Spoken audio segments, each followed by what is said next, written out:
invité à participer à cette activité. C'est en rapport avec la prochaine rentrée scolaire qui sera lancée dans la province de Lomami, plus précisément en Ngandangika, le 5 septembre de cette année. Bon, c'est devenu une habitude. À chaque fois qu'une année se ferme et qu'une autre se prépare pour s'ouvrir, le gouvernement et les banques syndicales se réunissent toujours. Vous savez qu'après la fin de ce système de prise en charge des enseignants par les parents, le gouvernement a décidé de prendre ses responsabilités, à pouvoir prendre les enseignants en charge, parce que c'est de sa responsabilité, et que avec les engagements pris, on se retrouve toujours dans un forum pour essayer d'évaluer quel est le degré d'exécution des engagements que le gouvernement a pris en faveur des enseignants. C'est comme ça que il y a 2 semaines, le banc gouvernement s'est retrouvé avec les bancs syndicales dans la province du Congo central, plus précisément en Mbola. Pourquoi faire?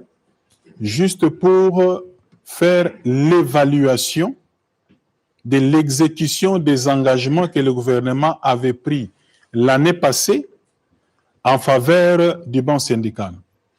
Vous avez vu, contrairement peut-être aux pratiques précédentes, ce forum n'a pas beaucoup duré, ça a pris juste 1 semaine, parce qu'on est passé en revue tous les engagements que le gouvernement avait pris l'année passée pour voir qu'est-ce qui avait été pris, qu'est-ce qui avait été exécuté, qu'est-ce qui reste à faire. On a fait un tour d'horizon et même les bancs syndicales, de bonne foi, a constaté qu'il y avait vraiment de la part du gouvernement un engagement ferme de pouvoir aller de l'avant en ce qui concerne les conditions socio-professionnelles des enseignants, parce que sur beaucoup d'engagements que le gouvernement a pris, beaucoup d'engagements aussi ont été exécutés. Il nous est resté pratiquement, lorsqu'on a évalué, qu'à peu près 2, soit le deuxième et le troisième palier. Voilà pourquoi, avec les banques syndicales, nous avons signé les rapports finaux avec toutes les organisations syndicales qui sont régulièrement constituées et qui fonctionnent officiellement et à la lumière du jour à l'EPST, parce que j'ai près de 50 organisations syndicales à l'EPST. Alors, tous ne pouvaient pas prendre part pour ne pas encourager l'illégalité. Nous avons accepté que seules les organisations syndicales qui sont régulièrement constituées, qui sont en règle avec les ministères de la Justice, en règle avec les ministères du Travail, en règle avec l'EPST, pouvaient prendre part à ces assises. Toutes et sans exception ont pris part et ils ont signé le rapport final. Nous avons décidé de mettre en place une feuille de route pour voir les quelques engagements qui étaient pris et qui n'ont pas été exécutés, pour voir comment nous pouvons aller de l'avant pour que le gouvernement, accompagné du banc syndical, parce que c'est un partenaire, nous puissions exécuter également. Et au moment où nous clôturions les assises de Mbola, il s'ouvrait au ministère du Budget la conférence budgétaire, qui a fait que le ministère du Budget a invité beaucoup de services, beaucoup de ministères, pour que chacun vienne inscrire tout ce qu'il a comme priorité dans la loi des finances 2023 qui s'annonce, de manière à ce que les préoccupations des enseignants soient également prises en compte, pour que dans le budget 2023, les engagements qui restent en faveur des enseignants soient également inscrits, pour que dans le budget 2023, ça soit également exécuté. Non seulement ça a été fait, mais nous allons suivre la situation ensemble avec les syndicalistes eux-mêmes jusqu'au niveau du Parlement, pour que les crédits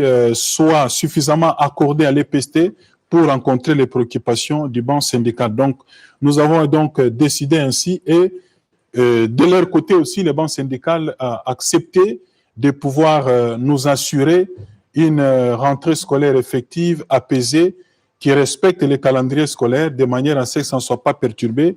Nous voulons privilégier la qualité des enseignements et des apprentissages. Voilà ce qui a été décidé à Mbouela tout à l'heure, il y a 2 semaines, voulais-je dire, avec toutes les organisations syndicales en règle. Et j'insiste là-dessus, et c'est ce qui a été fait. Vous avez vous-même suivi, et c'est comme ça que ça s'était passé. Très bien. Voilà, merci collègues pour ces mots introductifs pour ce qui concerne les discussions qui ont eu lieu à Mbouela. Je voudrais juste donner des indications. Vous pouvez voir dans les tableaux à côté, peut-être que en accord avec la technique, on peut illustrer pour voir les nombres d'écoles qu'il y avait avant la gratuité, après la mise en œuvre de la gratuité. Et aujourd'hui, il y a 23 049 écoles de plus qui ont été faites, qui ont été rajoutées, écoles de plus qui ont été faites, qui ont été rajoutées depuis la gratuité. C'est énorme. Mesdames et messieurs de la presse, nous sommes à votre disposition pour vous apporter des éléments d'éclairage. Par qui nous commençons? Pichou Mulumba.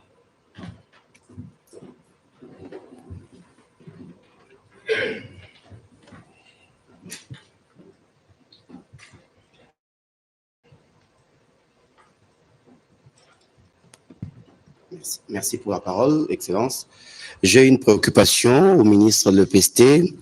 Les travaux d'Mbouela, eh bien, vous en parlez déjà, d'aucuns estiment qui sont terminés mi-figue, mi-raisin.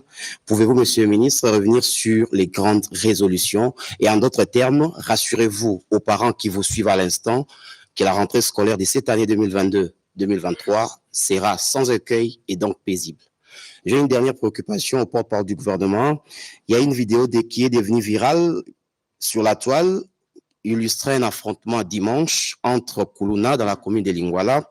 Il y aurait un mort et des blessés. Cet affrontement s'est déroulé pendant la finale d'un tournoi organisé par un membre du gouvernement et de surcroît ministre de la Jeunesse.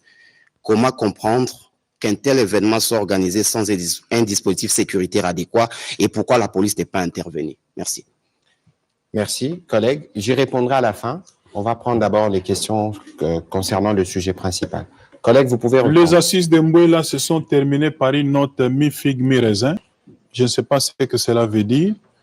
Tout ce que je sais, c'est qu'il y a eu un rapport final qui a été signé, je l'ai dit ici, par toutes les organisations syndicales qui œuvrent au sein de l'EPST. Et en Mbouela, je le répète, on n'était pas allé prendre des engagements envers les enseignants.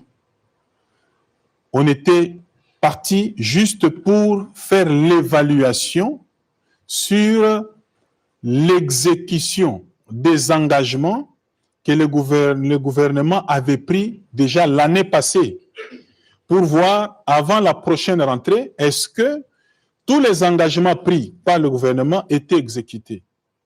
Alors, c'est l'exercice auquel on s'était livré. On a vu que sur presque tous les engagements pris ont été presque exécutés. Il nous est resté, je crois, la question du 2e et 3e palier, et c'est ce qui est resté, et nous avons établi une feuille de route pour voir dans quelle mesure nous pouvons justement exécuter. Donc, ici, rassurer aux parents, et les parents d'élèves le savent, il n'y a jamais eu une année blanche à l'EPST. Même avant nous, il n'y a jamais eu ça. On sait avec, comme l'année passée d'ailleurs, il y a eu des mouvements avec les enseignants, mais on a fini toujours par s'entendre et l'année scolaire a eu lieu. Donc, les parents doivent préparer déjà la rentrée scolaire pour les enfants. Elle sera lancée, comme je l'ai dit, dans la province de Lomami. Et le 5 septembre, tous les bleus blancs vont reprendre les chemins de l'école parce que ceux qui sont chargés de pouvoir encadrer ces enfants ont été avec nous en Mbouela. Je répète, c'est presque toutes les organisations syndicales étaient présentes et ça s'est bien séparé. Vous n'avez jamais entendu une organisation syndicale sortie de Mbouela contester tout ce qui avait été fait de l'autre côté. Je répète, on n'était pas allé prendre des engagements ou des nouveaux engagements là-bas, mais c'était juste pour évaluer ce qui avait été fait. On n'a pas été... Et les bons syndicats étaient d'ailleurs satisfaits. Les bancs syndicales, vous avez suivi dans la lecture du rapport final, même dans la déclaration de l'intersyndicale, qu'ils étaient satisfaits du degré de l'exécution d'engagements pris par le gouvernement et conscients que le gouvernement ou les pays, ce n'est pas seulement les PST, il y a d'autres secteurs. Ils ont compris qu'on est sur la bonne voie et ils ont décidé de signer et de garantir la rentrée scolaire effective. Le reste, ensemble avec les banques syndicales. D'ailleurs, je vous l'ai dit ici, à la conférence budgétaire, les PST syndicales, on a été pour inscrire les priorités ou bien les préoccupations qui demeurent encore. Nous l'avons fait, on attend que les budgets soient déposés et dans le cadre du suivi, on les fera au niveau du Parlement et finalement, les préoccupations qui restent soient réglées. Ici, je voudrais rappeler, Pichu Mulumba, que ce soit pour le président de la République ou le Premier ministre, vous suivez les comptes rendus, il y a une constante, c'est les dialogues. Nous n'avons pas la prétention de dire que nous aurons toutes les solutions à l'instant T, mais nous sommes disponibles et nous montrons qu'au-delà de progrès qui sont accomplis, notamment pour ce qui concerne les recettes financières et tout le progrès que nous réalisons, ils sont versés et répartis dans des secteurs. Bientôt, nous reviendrons ici avec le ministre de la Santé publique qui vous dira qu'il y a des médecins, à peu près 5000, qui ont été mécanisés. Mais même s'il existe de frustration, il existe des colères des part et d'autre, mais cela montre justement qu'on a un partenaire qui est disponible, avec qui nous pouvons discuter. Et donc, c'est dans ces climats-là que nous sommes. Nous voulons trouver des solutions pour nous assurer que la rentrée scolaire de cette année soit une rentrée apaisée. Prochaine question, on va prendre Richard Chako, puis ce sera Madame Rachel Kitita. Nous avons un peu de temps. Nous avons un peu de temps. Si chacun peut être bref dans ses questions, on va épuiser toutes les questions. Merci beaucoup, Monsieur le Ministre. Vous recherchez la rentrée apaisée, une rentrée réussite, mais au nom de la paix que vous recherchez, est-ce que vous ne pouvez pas, ne fût-ce qu'accorder une mesure de grâce aux organisations syndicales que vous estimez qui ne sont pas en règle, de participer à ces dialogues